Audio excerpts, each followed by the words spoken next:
bending of the legs there also. So in every religion, when a person offers his prayers, his legs are bent, so that that energy stops coming out from there, starts moving upwards, which is very essential, useful for our concentration of mind. That is why we bend this. And nowadays we find in the world there is a lot of awareness about pyramid healing. People use pyramids. And it is said whatever is kept in the pyramid, it does not rot. It remains as it is. And this has been experimented by so many people. And therefore they have pyramids on the houses, sometimes their rooftop, like a pyramid made. But actually, this asana is a pyramid asana. Because from any angle you will see, you will find a triangle formed. This is a triangle. From the side also, if you find, there is a triangle formed. From the back also, there is a triangle formed from this side also. And when we sit, the bottom part is square. So this is a pyramid posture, in which the meditation will be very soothing experiencing. So this is what the rishis and munis, the tapasvis, they had adopted in India. And the science was this. They were able to concentrate their mind. The second outlet, that is why in olden times people did not have sofas in their houses.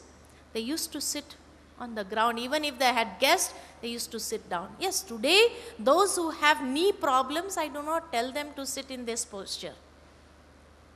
If you have a knee problem, don't do that. Don't force yourself. But those who can sit, this is the most ideal posture for meditation. Nowadays, everything is on chairs, tables, sofas. We have lost this practice of sitting below. Before, when people used to do business, in the business also there was no table and chairs. They used to have gaddis. Even when they used to take food, they used to sit down and have their food.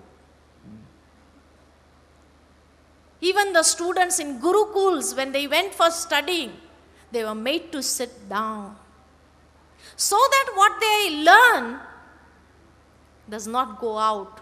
It remains there. But now, when in the schools also there are chairs and tables, on one side they study, on the other side there is earthing, it goes down. So after the school, you ask the child, what have you learned today? He remembers nothing. He's zero. So whenever you want your child to learn, make him sit down in this posture, and the energy which will go up will help him concentrate his mind better, and he'll do better in school also. The second outlet for the vibrations is the hands. There's a lot of energy coming out. That's why when people go to gurus, either they wash the feet, that means they are taking in the energy in the water, and they say it's an energized water and they drink that water. We do not advise that. Why should I depend upon the energy of somebody else? Why don't I practice that posture where I generate that spiritual energy within my own self? That is why some people, they touch the feet and ask for blessings, thinking that from the feet I'll get that blessings which will come and penetrate into me. No, it won't. Sometimes they keep the feet of the guru on a special asana, and some people go and put their head onto that toe, thinking that when the toe touches the soul, it will get enlightened. These are all blind faiths. And Raj Yoga does not allow this followings. Raj Yoga says, why do we have to depend upon the energy of somebody else? And we do not know how much realized soul he is. What is his stage? We don't know. So practice where you generate that energy within your own self with your own pure thoughts. Sitting in this posture. This is the most ideal posture. So second outlet is this hands. That's why when people go to gurus, they want Ashirvad. Put your hand on my head. Put your hand. Now that is now in no way going to help anyone. And by just keeping the hand is not going to bless that person also.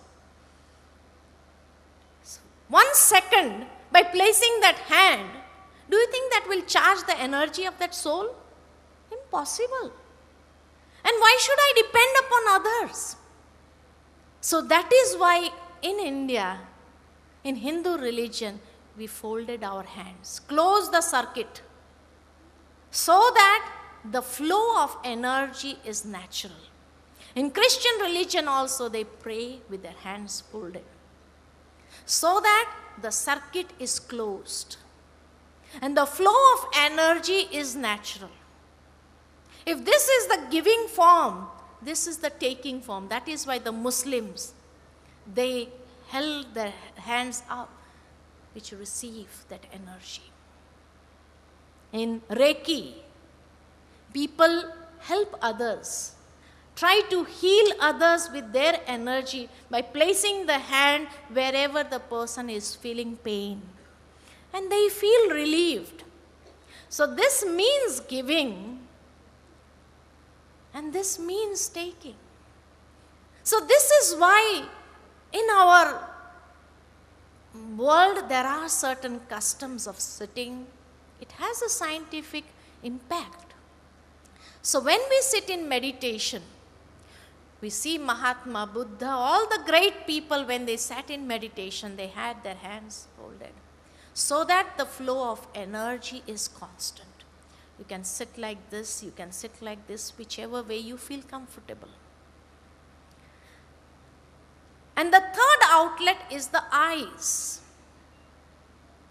When a person is having ill feelings in his heart, the moment you see into his eyes, you can immediately realize, I think he's not comfortable with me. Or this person is so loving. How did we come to know whether he's loving or whether he's having ill feelings? The eyes radiate. If a person gets angry, his eyes show that he's angry. Even though he may not speak anything, but the eyes radiate those vibrations.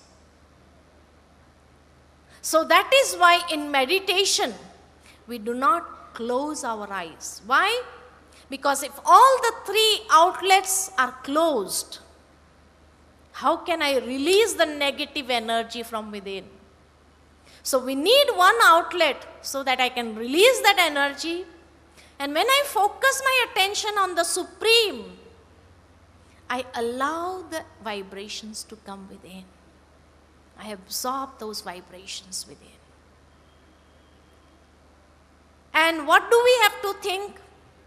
I am giving you those thoughts, positive thought exercises every day, and trying to go into the feelings as God has advised Arjuna, from the heart. Let those feelings emerge from the heart. Because the more you put your heart into meditation, the more you will enjoy meditation. The more you will feel light within, as if you are releasing all those negative feelings and your heart is filled with pure feelings. Not just pure feelings, peaceful feelings, loveful feelings, such good feelings, positive feelings. And sit in an intoxicated stage. Whom am I meeting? I'm meeting the Supreme Being, the Supreme Authority of this universe. It's no ordinary being. So with that intoxication, How fortunate I am. Out of all, only a few are selected, as God says in the further chapters. Koto mein koi or koi mein bhi koi virla. Out of the many, only a few are selected by God. And out of the few, still less, most chosen ones are selected for such elevation. So I am that chosen one. So how much intoxicated you should feel from within. So that is real meditation. Putting the feelings into it. So can we meditate today? Yes? And when you go home, and if you can wake up tomorrow morning, if you can, because I don't know what your body is conditioned to and how it is conditioned and how much you have authority upon your own senses. So if you can, just sit in the morning hours, focus your attention on any light and visualize that supreme light in front of you. And just allow those vibrations to flow into your natural being in a natural way. You don't have to recite anything. You don't have to chant anything. Just sit with some pure positive feelings and experience. How fresh you will feel. And then tomorrow, if you feel like you have gained something, you can continue also. Morning, evening, both hours are very good hours. Amrit Vela and Sandhya Kal are two beautiful times when you can have meditation. So for a few moments, you can sit in meditation. Sit upright with your back straight.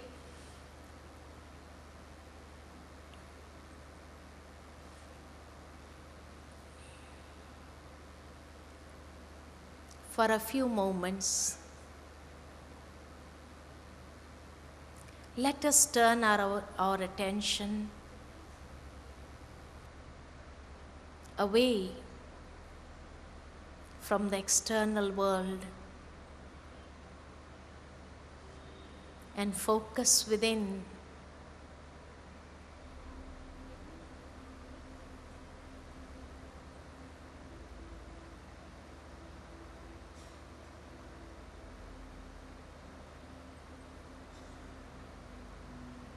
With my inner eye, I see myself as a divine being